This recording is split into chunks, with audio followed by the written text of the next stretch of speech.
Part 6 की starting में हम देखते हैं कि दादाजी को देख के वो दोनों हैरान हो जाते हैं। दादाजी पूछते हैं कि तुम दोनों आधी रात को एक साथ क्या कर रहे हो। तभी हारी की टीम वहां आ जाती है क्योंकि मिस किम का फ़ोन रेस्टोरेंट में ही रह गया था। दादाजी के पूछने पर वो बताते हैं कि हम सब आज प्रेसिडेंट के साथ डिनर कर रहे थे। ये सुनकर दादाजी कहते हैं कि अच्छा अच्छा ये बात है, मैं भी सोचूं कि ये दोनों एक साथ इस टाइम पे क्या कर रहे हैं। फिर वापस घर जाके दादाजी तेमू से पूछते हैं कि तुम मुझसे कब तक छुपाओगे। तो तेमू पूछता है कि आप किस बारे में बात कर रहे हैं। दादाजी कहते हैं कि मैं जानता हूँ तुम किसी को डेट कर रहे हो। क्या ये वही लड़की है जो तुम्हारे साथ होटल में भी थी? आखिर ये कौन है जिससे तुम मुझसे छुपा रहे हो? तेमू फिर कहते हैं कि ऐसी बात नहीं है, मैं उसे आपसे छुपा नहीं रहा। दादाजी कहते हैं कि तुम डर रहे हो कि मैं मना कर दूंगा, है ना, अपने दादा को, कि तुम जानते नहीं हो मैंने गुम्ही को पसंद किया क्योंकि तुम उसे पसंद करते थे, भूल गए क्या? ये सब सुन के तेमू कहता है कि मैं आपको उससे जल्दी मिलवाऊंगा, बस आप मुझे थोड़ा और टाइम दीजिए। नेक्स्ट डे हामिन के दोस्त पार्टी करने जा रहे होते हैं बट हामिन मना कर देता है क्योंकि उसके पास पैसे नहीं होते। बट जब उसे पता चलता है कि उसकी क्रश भी वहाँ आ रही है तो ये सुन के वो मान जाता है और अपनी मॉम से पैसे मांगने लगता है जो कि किसी रिलेटिव के फनरल पे जा रहे होते हैं। उसकी मॉम उसे पैसे नहीं देती और वहाँ से चली जाती है। वही योंगसू हारी को अपने घर पर बुलाती है क्योंकि उसके घर पे फिर से एक कॉकरोच आ गया था। हारी फिर कॉकरोच को मार देती है और कहती है कि मुझे तो यकीन ही नहीं हो रहा कि तुमने मुझे सुबह सुबह एक कॉकरोच मारने के लिए बुलाया था। वैसे इतना ही डर लग रहा था तो अपने बॉयफ्रेंड से क्यों नहीं कहा? योंगसू कहती है कि एक्सक्यूज मी, कौन सा बॉयफ्रेंड? ये सुन के हारी हैरानी से उसे देखती है तो योंगसू फिर उसे सब कुछ बता देती है।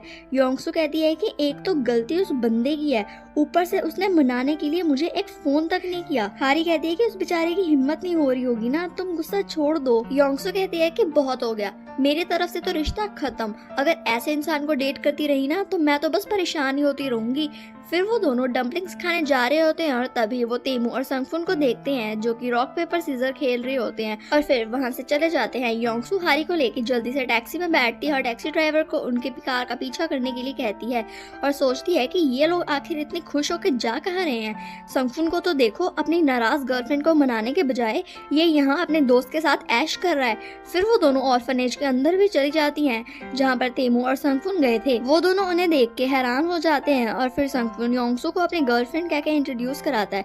वो दोनों फिर काफी बातें करती हैं तो फिर वो बताते हैं कि बचपन में चा के पेरेंट्स की डेथ हो गई थी जिसके बाद वो ऑर्फनेज में आ गया बट बाद में तेमू के दादाजी ने उसे अडॉप्ट कर लिया था। ये सुनकर योंगसू को संगफुन के लिए काफी बुरा लगता है। फिर बाद में वो जब संगफुन से मिलती है तो वो उससे माफी मांगता है तो योंगसू भी उससे माफ कर देती है और अपने बारे में बताने लगती है कि मेरे पेरेंट्स की अरेंज मैरिज हुई थी जिस वजह से बाद में उनका डाइवोर्स हो गया क्योंकि उनकी एक दूसरे के साथ बनती नहीं थी। मेरे मॉम के बारे में तो मुझे पता नहीं है कि वो हैं कहाँ और रिसेंटली मैंने लोन भी लिया है और मेरा ब्लड ग्रुप भी नेगेटिव है। ये सब सुन के संगफुन उसे कंफ्यूज होकर देखता है कि अचानक ये मुझे ये सब क्यों बता रही है। तो योंगसू कहती है कि मेरे कहने का ये मतलब है कि अभी हमारे बारे में बहुत सी ऐसी छोटी छोटी चीज़ें हैं जो हम एक दूसरे के बारे में नहीं जानते, बट कोई बात नहीं, धीरे धीरे जब हम और क्लोज आते जाएंगे तो फिर हम दोनों अपने बारे में सारे सीक्रेट्स एक दूसरे को बता देंगे। इसलिए तुम मुझसे इसलिए सॉरी मत कहो कि तुमने मुझसे बात छुपाई, बल्कि इसलिए बोलो क्योंकि तुमने मुझे इन कपड़ों में अपनी मॉम से मिलवाया। यार, झगड़े के बाद तुम्हें एक बार आके मुझे सॉरी बोलना चाहिए था ना, और उसके बाद तुम उनसे मिलवाते ताकि मैं अच्छे से तैयार होके आती। जोकर लग रही हूँ अब मैं। संगफुन स्माइल करता है और कहता है कि तुम हर हाल में बहुत खूबसूरत लगती हो। ये सुन के योंगसू ब्लश करती है, कहती है कि ऐसी बात है तो फिर तुमने सिर्फ हाथ क्यों पकड़ा हुआ है मेरा, जल्दी से मुझे किस कर दो ना। संगफुन जैसे ही उसे किस करने लगता है तभी वहाँ कुछ बच्चे आ जाते हैं जो कि संगफुन को बास्केटबॉल खेलने के लिए बुलाने लगते हैं। दूसरी तरफ हारी तेमू को डांट रही होती है और कहती है कि तुमने संगू को डेट पे क्यों भेजा, तुम्हारी वजह से उन दोनों का झगड़ा हो गया था। तो तेमू कहता है कि मैंने तो तुम्हारी वजह से भेजा था, तुम्हें याद नहीं है क्या, तुम कितना डर गई थी जब तुम्हें पता चला कि मैं किसी और के साथ डेट पे जा रहा हूँ। हारी कहती है कि कौन डर गया था, मैं किसी से नहीं डरती, वो तो तुम मुझे इतना लाइक करते थे और तुमने कहा था कि जब तक मैं तुम्हें हाँ ना कह दूं तुम मुझे बार बार अपनी फीलिंग्स बताते रहोगे। तो फिर मैंने सोचा कि ऐसे बेचारे की फीलिंग्स हर्ट ना हो जाएं, तो इसलिए मैंने तुम पे तरस खा के तुम्हें हाँ कह दिया। ये सुन के वो कहते हैं कि अच्छा जी, तो ये बात थी, मुझे तो पता ही नहीं था। हारी कहती है कि चलो कोई नहीं, अब तो पता चल गया ना। तेमू फिर हारी को हक करता है, कहता है कि थैंक यू सो मच मुझ पे तरस खाने के लिए। हारी कहती है कि तुम क्या कर रहे हो, कोई देख लेगा। तो वो कहता है कि देखने दो, मैं अपनी गर्लफ्रेंड को ही हक कर रहा हूँ। मैं तो चाहता हूँ कि मैं सबको आज चिल्ला चिल्ला के बता दूँ कि हम दोनों डेट कर रहे हैं। तुम भी रेडी हो जाओ, हम जल्दी दादाजी को भी हमारे बारे में बता देंगे। फिर वो सब बास्केटबॉल खेलने लगते हैं और काफ़ी इंजॉय करते हैं। तभी हारी को अपनी शॉप से कॉल आती है और जब वो जाके सीसीटीवी चेक करती है तो देखती है कि हामिद ने अपनी शॉप से पैसे चुरा लिए। हारी तो ये देख के कहती है कि इस बंदे को तो मैं छोड़ूंगी नहीं।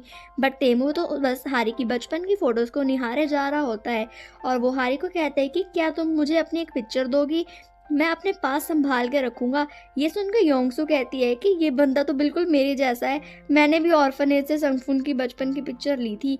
तभी वहाँ बहुत सारी लेडीज़ आ जाती हैं और कहती हैं कि प्लीज़ हमें खाना सर्व कर दो, हमें बहुत ज़्यादा भूख लगी है। फिर वो सब खाना बनाने लगते हैं और उन्हें सर्व भी करते हैं। उसके बाद फिर जब सब कस्टमर्स चले जाते हैं तो तेमू योंगसू से माफ़ी मांगता है कि उसकी वजह से उसके और संगू के बीच में मिसअंडरस्टैंडिंग क्रिएट होगी।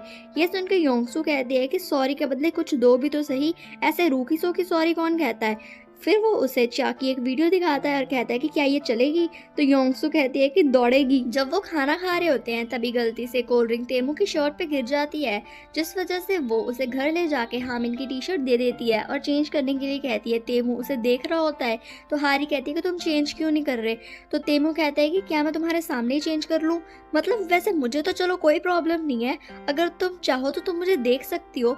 हारी उसे हैरान होकर देखती है और कहती है कि अरे नहीं, मेरा वो मतलब नहीं था, तुम कितने बेशर्म हो यार, मैं भला तुम्हें क्यों देखूंगी। तो तेमू कहता है कि नहीं यार, तुम एक काम करो, तुम मुझे देख ही लो।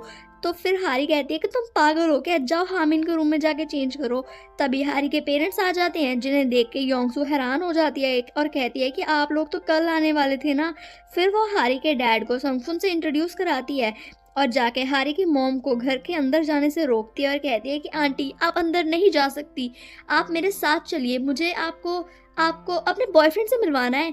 ये सुन के उसकी मॉम खुशी खुशी उसके साथ चली जाती है। हारी अपने पेरेंट्स की आवाज़ सुन के तेमू को जल्दी से अपने रूम में छिपा देती है और फिर वो सब ड्रिंक करते हैं और चाय से काफ़ी बातें भी करते हैं। तभी उसके डैड न्यू वाइन की बॉटल जो कि हारी के रूम में पड़ी हुई थी वो लेने जाते हैं। हारी तो ये देख के परेशान हो जाती है कि कहीं तेमू पकड़ा ना जाए, बट तेमू तो बेचारा अलमारी में छुपा बैठा था।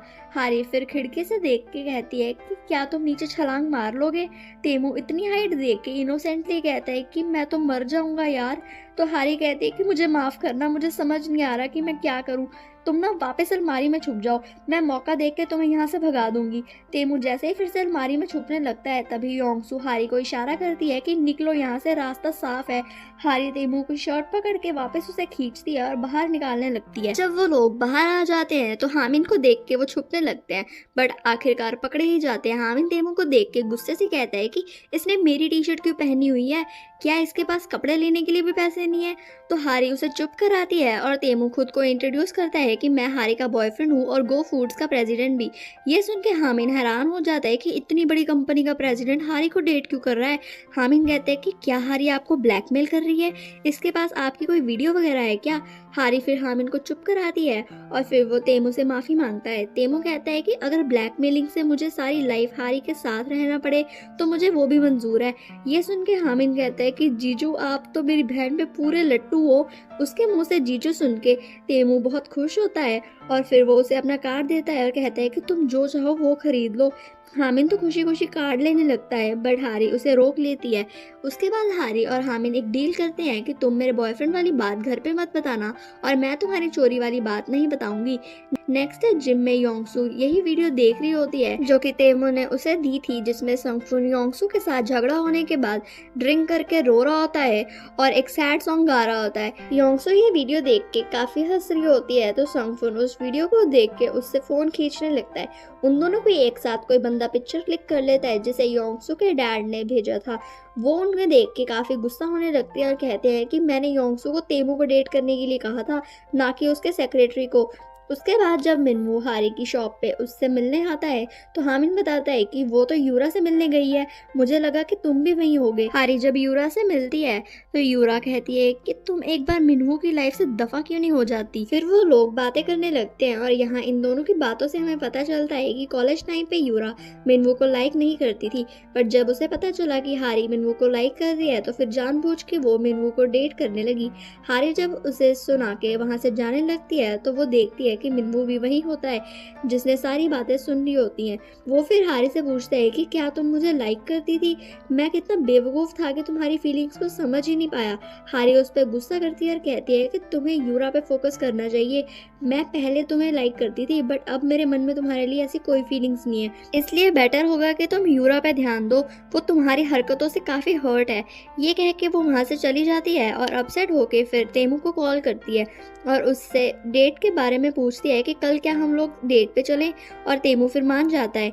नेक्स्ट डे वो दोनों डेट पे जाते हैं बट बारिश होने लगती है तो हारी सब कुछ बहुत अच्छे से संभालती है और उसे फिर फ्लावर शॉप पे लेके आती है और फिर वो रेस्टोरेंट में जाते हैं। वो अपनी बातों से उसका ध्यान साइड करने की कोशिश करती है ताकि तेमू बारिश की वजह से परेशान ना हो। तभी हमें फ्लैशबैक दिखाते हैं जिसमें हारी ने कुछ एम्प्लॉयज से को बात करते हुए सुन लिया था, जिससे उसे पता चल जाता है कि तेमू को बारिश क्यों नहीं पसंद। तेमू फिर हारी से पूछता है कि तुम्हें इसके बारे में कब पता चला। हारी उसे कंफ्यूज होकर देखती है बट तेमू भी सब कुछ नोटिस कर रहा होता है कि कैसे वो उसका ख्याल रख रही होती है। तेमू कहता है कि मैं तुम्हें इसके बारे में बताना चाहता था बट मेरी हिम्मत ही नहीं हुई कि मैं सोच रहा था कि मैं अपनी कमज़ोरी उस लड़की के सामने कैसे जाहिर करूं जिससे मैं इतना प्यार करता हूं, मुझे माफ़ कर दो।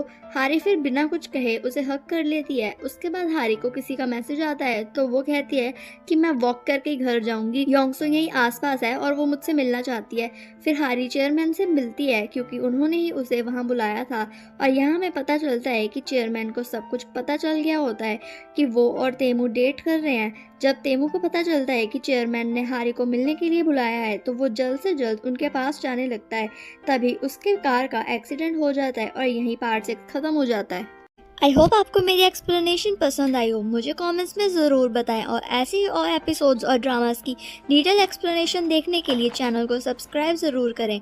All episodes will be uploaded regularly, so subscribe to my channel and press the bell icon to stay updated. Goodbye, take care, we'll see you guys in the next video.